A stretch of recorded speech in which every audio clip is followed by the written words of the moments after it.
ملګرو دې ځوان چې دا د ونې ډډې په $2000 اخیسته ده او غواړي چې د دې نه یو داسې یو شی جوړ کړي تر څو پورې چې دته ګټه وکړي، یعنې په $4000 بیرته ورته وخرڅ شي. نو راځئ چې وګورو چې د ده نه څه شی جوړوي. ډېر زبردست او عالي آیډیا ورسره ده چې تاسو کتلی شئ. ډېر ښه کارکردګي هم کوي د دې آرې په واسطه باندې. نو ډېر زبردست هغه ترېنه جوړوي د دې نه. راځئ چې وګورو چې دا ډډې مختلفو ساحو کې کټ کړو، هغه هم د آرې په واسطه باندې. داسې ده چې د سره کوم رسامي څه شی په نه دی کړی او داسې د آیډیا ورسره ده چې مختلف ځایونه یې دې کټ کوي تر څو پورې یو باز هغه جوړ کړي.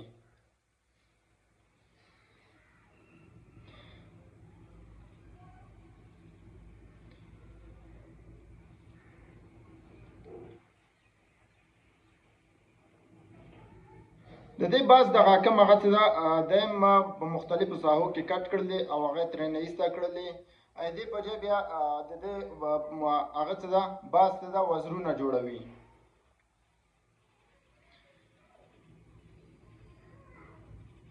ډېر زبردست آیډیا ورسره ده. په دې باندې څنګه چې دا بالکل غلطیږي هم نه، هغه هم د آرې په واسطه باندې چې دلته کوم هغه پکې نه جوړیږي. تاسو کتلی شئ چې د دې باز وزرونه هم جوړ کړل او دا کوم هغه څه ده دا بڼکې ورته جوړوي. ډېر زبردست. تاسو ګورئ آخره کې ډېره جالبه ده. آخره کې به تاسو وګورئ چې د ده نه کم رقم کم شکل کې دا باز جوړوي د دې نه. او واقعیت چې کم پیسې د ورکړي دي د هغې نه زیات دا ګټلی سي.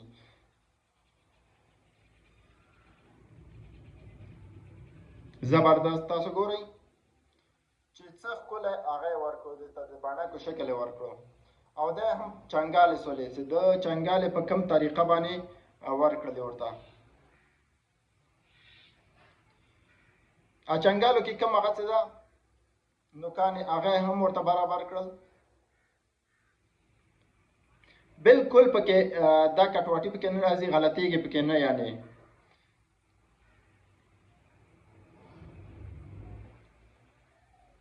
دا باز ته څه ده د ککارې یا هم کوم مخوکې څه ده د دې څه رقم سیستم کې ورته جوړه کړله چې بالکل د باز په شانته ښکاري او کومې بڼه کې چې دي هغه هم داسې ښکاري لکه اصلي حقیقي بڼه کې چې دی.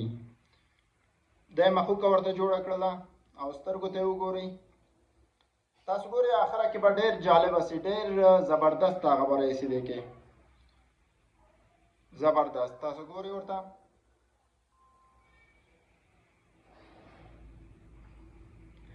دا د ککرې هغه کوم هغه څه ده غاړې هغې یې جوړ کړو ورته.